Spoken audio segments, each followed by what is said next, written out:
Good morning, my dear students, and welcome back to class on English language.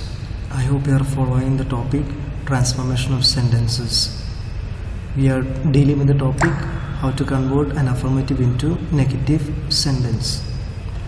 We have learned the definition of these two terms, and we are going through the various rules regarding the transformation of affirmative into negative sentence. So today we are going on with the same topic, that is transformation of affirmative into negative sentences. Today we go to rule number 10. According to rule number 10, when there is a word called a little in the affirmative, how do we make the negative out of it? We make the negative by using the word called not much. So when there is a word called a little in the affirmative, we make the negative by using the word called not much. Give an example. He has only a little riches. See the word called a little coming in the affirmative sentence. So how to convert into negative? By using the word called not much. He does not have much riches. See the word called. See the words not and much. He does not have much riches. That is rule number 10. So when there is a word called a little coming in the affirmative sentence, we make the negative by using the word called not much. Now we move on to rule number 11. When the affirmative sentence indicates a universal truth, when the affirmative sentence indicates a universal truth, we make the negative by using interrogative negative sentence. That affirmative sentence has to be converted into interrogative negative sentence. Give an example.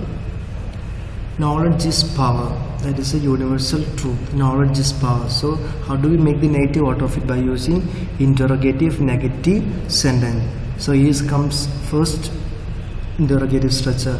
Is not knowledge power. Interrogative, not positive, interrogative negative sentence. Is not knowledge power. It has become negative because there is a word called not.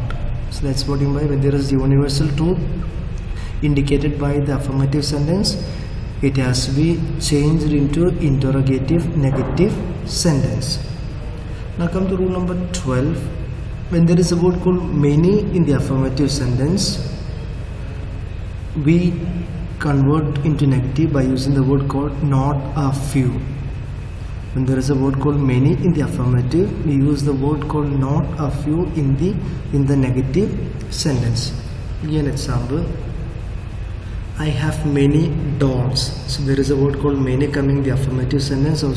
So when there is a word called many in the affirmative sentence, we use the word called not a few in the negative sentence. I do not have a few dolls. The words like not and a few. So these are three rules that I wanted to teach today. I hope you have understood. So let's go through once again. Rule number 10, 11 and 12. Rule number 10 will say when there is a word called a little, it is by using the word called not much. Rule number 11, when there is a universal truth, it is by using interrogative negative sentence. And rule number 12, it is when there is a word called many, by using the word called not a few. I hope you have understood these three rules. Go through the examples once again and try to make your own examples. So we'll continue with the same topic in the coming classes. Thank you and continue to study well.